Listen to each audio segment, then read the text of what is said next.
Бәріңе сәлем достар. Бүгін мен сіздерге 187 фильмінің қысқаша нұсқасын айтатын боламын. Тревор Гарфилд Бруклин мектептерінің біріндегі физика пәнінің мұғалімі. Ол мектепке велосипедпен барады. Педагог сабаққа кешікпеу үшін оқу орнының дәліздерімен айдап жүреді. Оқушылар сабақта өздеріне тән нәрсенің бәрімен айналысады. Флейтада немесе картада ойнайды. Бүгін Гарфилдқа велосипед жылдам күшін көрсету үшін қажет болды. Оқушылардың бірі көмек көрсету үшін тақтаға шақырылды. Оқушыларға шағын қойылым ұнады, ал мұғалім оқулықтың әр бетінің 187 санымен жазылғанын көрді. Гарфилд директорға оқулықты көрсетті. Кісі өлтіру 187 мақала. Бұл танымал гангстер Деннис Броудидің оқулығы, және ол Гарфилдты аттестаттауға жібермегені үшін қорқытады. Директор тек күліп, мектеп оқушысының қаупін назарға қабылдамайды. Ал енді мұғалім қараңғы дәліз бойымен жүруге қорқып жүреді. Және бекер емес. Деннис бәрінің көз алдында Гарфилдқа шабуыл жасап, оны арқасынан пышақтады. 15 ай өтті. Гарфилд аман қалып, Лос-Анджелеске көшіп келді. Оған жұмыспен қамту қызметінен телефон шалып, жергілікті мектептердің бірінде мұғалімді алмастыруға ұсынды. Бұл жасөспірімдер оқушыларға қарағанда банда жастарының мүшелеріне көбірек ұқсайтын тағы бір мектеп болды. Олардың бәрі оған жек көрініспен қарайды. Гарфилдтың өзі үшін бұл үлкен стресс болды. Сол жағдайдан кейін ол алғаш рет оқытуға қайта оралды. Мұғалім өзіне келіп, оқушыларының бет-бейнесін қарап шықты. Гарфилд тақтаның бетіне жазып, жаңа борларды алу үшін үстелдің жәшігін ашты. Бірақ онда тапаншаны көрді. Кенет сыныпқа тарих пәнінің мұғалімі кіріп, батырымызды таңғалдырды. Ол сыныптарды шатастырып алған екен, және жаңа мұғалімге көрші сыныпқа баруы керек. Ал ол жерден оқулықтар көшеге ұшып жатты. Бұл жерде бұзақылар мен нашақорлар оқиды. Гарфилд ең бұзақысынан кітаптарды жинауды сұрады, бірақ ол оны елемеді. Мексикалық жігіт мұғалімді кемсітіп, аяғындағы электронды білезікпен мақтанды. Гарфилд Бенни Чиконға ескерту жазып, дірілдеген қолмен қылмыскерге берді.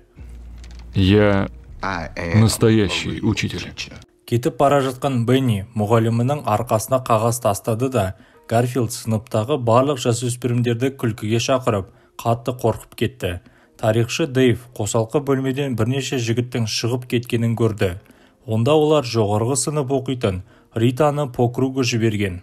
Үзіліс кезінде тарих мұғалімі Гарфилдтың қасына отырып, бұзақылармен өзін қалай ұстау керектігі жөнінде кеңес береді. Оған информатика пәнінің мұғалімі Эллен Генри де қосылды. Гарфилд бұрын қайда сабақ бергенін айтып берді. Дэйв бұл геттодағы мектеп туралы естіген болатын. Ол жерде бір жыл бұрын мұғалімді өлтіргендей болып еді ғой. Содан кейін ғана ол шабуыл құрбаны оның қасында отырғанын түсінді. Қазір Гарфилд жаратылыстану пәнінен сабақ береді. Рита бірдеңе үйренуге тырысады, ал Санчес партаны сыза бастайды. Ол кейос деп жазды. Оның мағынасы «Крисам остается сдохнуть». Ол Беннимен бір бандада тұрады. Эллен мұғалімді қолдауға келді.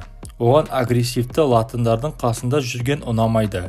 Алдыңғы аптада олар жүктіліктің 7-ші айындағы мұғалімді бір бұрышқа тақаған болатын.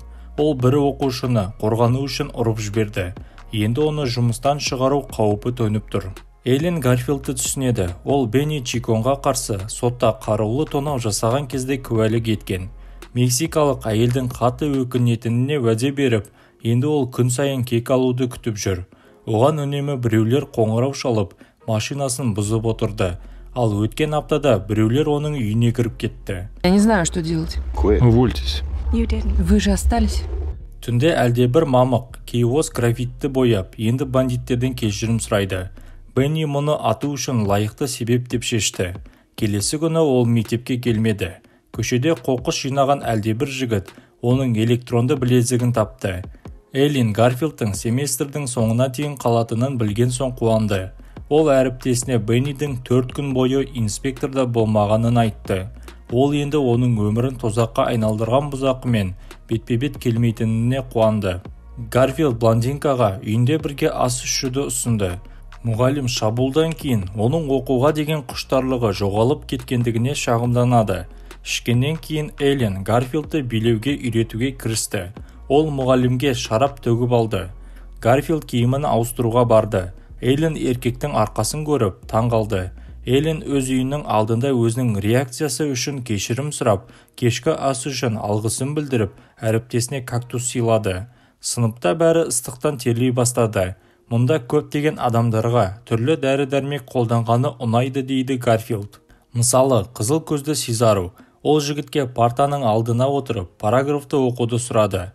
Сөйтіп, ол буындар бойынша зорға оқитын болып шықты. Басқа жігіттер оған күле бастады. Мұғалім аллергиядан дәрі-дәрмек алып, қанттың бір бөлігіне тамшылап, тышқанды торға тастады. Көп ұзамай жануар есінен танды. Гарфилд дозаны дәл есептеп, егеу құйрықтың қашан оянатынын 1 минутқа дейін болжады. Бұл эксперимент бәрін қызықтырды. Бірақ Сизару қоңырау кезде Гарфилдтың қол сағатын ұрлап кетті. Оқушыны тоқтату мүмкін болмады. Кейін Гарфилдты директор мистер Гарсия шақырды. Кабинетте Сизару мен Стиви болды. Олар жала жапқаны үшін ұстазды сотқа берулерімен қорқытып отыр. Бұл жерге оқытушылар кәсіподағының адамы шақырылды. Жігіттер қалталарынан бәрін шығарды. Мұғалім сондай-ақ олардың шкафтарын тексеруді ұсынды. Мистер Гарсия бұзақыларды босатып, Гарфилдке округке $100 000 құрайтын сот талқылауының қажеті жоқ екенін, және ол дәлелсіз оқушылардың шкафтарын тексеруге мүмкіндік бере алмайтынын айтты. Гарфилд директордың мұғалімдерге серіктес еместігін түсінді. Енді сыныпқа бейнекамера орнатуды ойлайды. Эллен жақында Сан-Францискоға ұшып кетеді. Сондықтан серіктесінен күшігін қарауды сұрады. Гарфилд жергілікті бандиттердің Ритаға қоланып жатқанын көреді. Рита бұл тесіктен шығып, колледжге түскісі келеді. Бірақ оның пікірінше, әдебиет мұғалімі оның бағасын әдейі төмендетуде. Сондай-ақ ол көше бандаларымен араласқысы келмейтінін мойындайды. Гарфилд оқушыға көмектескісі келеді, және олар тыныш жұмыс істей алатын жалғыз жер оның үйінде болды. Себебі қыз өзгелерге оның шынымен де оқығысы келетінін көрсетуге ұялады. Гарфилд ас үйде жүріп жатқанда, Рита мұғалімге көмегі үшін алғыс айту үшін толық шешініп үлгерді. Еркек бұрылып, қыздан киінуін сұрады. Гарфилд жылаған Ританы тыныштандырып, кітапханада жұмыс істеуді ұсынады. Мұғалім камераны орнатты да, бірден оқушылардың құқықтың бұзылғаны туралы дауыстарын естіді. Айтпақшы, ол Сизардың шкафын бұзып алғанда өз сағатын тауып алды. Ұры бәрібір директорға барып шағындана алмайды. Нет, считайте, что мы только начали, мистер Га. Гарфилд тәуекел етіп, Сизардың үйіне келді. Ол телевизордың алдында сыра ішіп, анасын жұмсап отырды. Мұғалім бұзақымен сөйлескісі келді, бірақ Сизар оған түкіріп шығып кетті. Анықталғандай, ол анасында жылатып жатыр екен. Мұны мойындау әйелге ұят, бірақ кейде ол ұлының бір күні үйіне қайтып оралмауын қалайды. Мұғалімді басқыншы мексикалықтар қоршап алды. Ол ауданнан әрең шығып кете алды. Басып кіруге жауап ретінде Сизар мистер Гарфилдтың кабинетін жойды. Тіпті тышқанды да өлтіріп кетті. Мұғалім қас күнемге жақындады, бірақ ол әдеттегідей бәрін жоққа шығаруда. Еркекті бірден бір топ жігіт қоршап алды. Ол ештеңемен кетуге тура келді. Гарфилдтың жүйкесі жұқарып, ол басқаларға, соның ішінде үйіне Лос-Анджелестен оралған Элленге де ұрысты. Оларды үйде сұмдық бейне күтіп тұрды. Ит қылқынып өлген, бірақ ол өзі тосқауылдан секіріп, шынжырға ілінгендей ойластырылған. Алайда Гарфилд есіктен KOS граффитин көрді, ал қабырғадан жебені байқады. Мұғалім өлтірушінің ізімен жүрді. Жолыны өлген итті сүйреттеп жатқан Сизаруға әкелді. Бұзақыға шприцпен жебе ұшып келіп, ол есінен танып қалды. Түнде Эллен Гарфилдтың үйінде оянды да, аспирин табуға үміттеніп, үстел жәшігінен жоғалған Бенни Чиконың таспихын тапты. Сизар түні бойы жер бетінде жатты. Оянып кеткен соң, ол өз саусағының кесілгенін көрді. Әрине, полицейлер мұғалім туралы оқиғаға сенбеді. Мұны оның достарының бірі жасады дейді. Сол күні біреу ауруханаға үзілген саусағын «Сен аяқтадың ба?» деген сөздері бар татуировкамен жіберді. Сабақта Гарфилд қолдың қандай бөліктерден тұратынын айтып, бәрінен өз фалангаларымен, оның ішінде саусағын қайта тігіп алған Сизарды да қимылдауды сұрайды. Мұғалім Элленге сабақта ешкім бұзақылық жасамағанын айтып мақтанады. Әйел енді оған абайлап қарады. Гарфилд Ритаға көмектесуді жалғастыруда. Көп ұзамай өзеннің жағасына өлген Бенни Чиконың денесі көрінді. Информатика сабағында Элленге оның шәкірттері анонимдік хат жіберіп, онда мұғалім қарамен ұйықтайды deyip жазылған екен. Бірақ Эллен жіберуші Стиви екенін түсініп, оны директорға жіберді. Мұғалім Беннидің анасын көріп, оның азаптаушысы өлген болуы мүмкін екенін білді. Олар бірге денені көруге барды. Коран жігіттің морфиннің асыра дозалануы салдарынан қайтыс болғанын айтты. Оның жанында таспихы болған жоқ. Эллен Гарфилдқа келіп, Бенни туралы бәрін айтып берді. Сондағы мұғалім оған, бұл сенің көңілінен шықпады ма? Әлде Бенни осы өлімге лайық емес пе деді. Ал Сезаруға басқа адамдар сияқты өзінің қылықтарына жауап беруге тура келді. Ол анасын соққыға жығады және итті де сол өлтірді. Өкінішке қарай, осы система оларды осы жамандықтардан қорғай алмайды. Сезару мен Беннидің әлемі тәртіп емес, хаос билейді. Мұғалім өзін ақтамады. Оған олардың ережелеріне сай ойнауға тура келді. Эллен қорқып кетіп қалды. Стиви Гарфилдың дәретханадан шығуына жол бермейді және оны достарының басына туған жағдайға кінәлайды. Мұғалімі ашуланып, жігітті қабырғаға басып, оны өлтіруімен қорқытты. Стиви сол сәтте Сезарға бәрін айтып берді. Сөйтіп ол Ритаға тиісіп, оны мұғаліммен ұйықтайды деп айыптап, қыздың масқарасын шығарады. Бенни Чиконың қайтыс болуына байланысты ата-аналар жиналысы ұйымдастырылды. Шәкірт шамадан тыс дозадан қайтыс болды. Бірақ Стиви Беннидің нашақор болмағанын айтып, бәріне кінәлі Гарфилд дейді. Тарихшы біздің батырдың жанкүйері атанды. Оның үйінде әріптесінің алдында мақтанатын тапаншалар жинағы сақтаулы болды. Дэйв тапаншаны мектепке алып барады. Себебі мұғалімдерді металл детектормен ақыры ешкім тексермейді.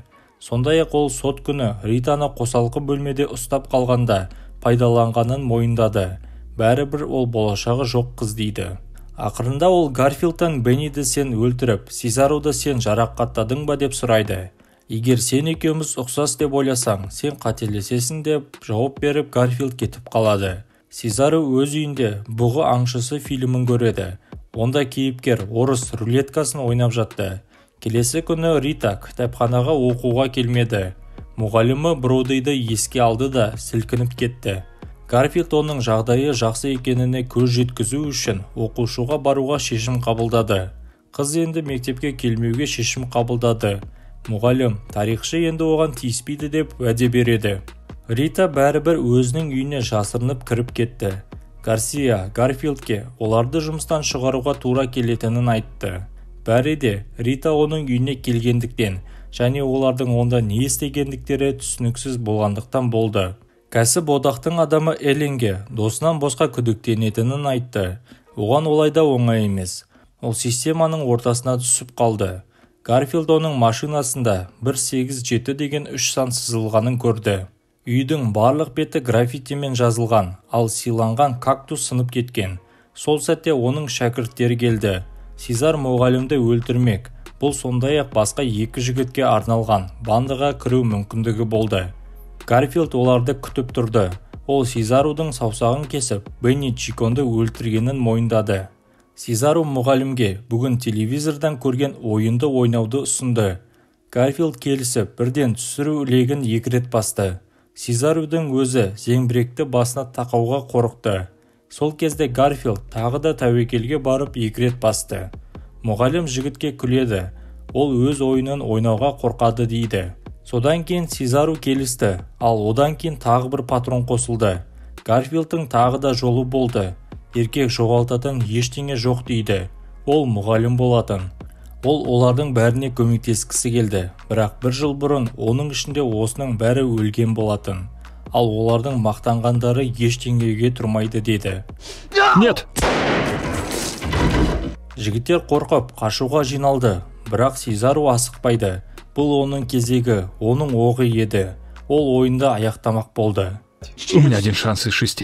Я побью его. Сезар, нет! Түлектердің сөзінде Рита мистер Гарфилдке алғысын білдіреді. Ол тек соның арқасында ғана осында тұр. Педагог оны қиын сәтте қолдаған. Өкініштісі, ол оны қолдай алмады. Эйлен бұл мектепте істейтін ештеңе жоқ екенін түсініп, жұмыстан шығып кетеді. Зерттеуге сәйкес, әрбір 9-шы мұғалім мектепте оқушылар тарапынан шабуылға ұшырайды. Бұл фильмнің сценарийін мұғалім жазған болатын. Осымен фильм аяқталды, достар. Сіздермен болған киношолу арнасы. Келесіде кездескенше. Чики-пуки!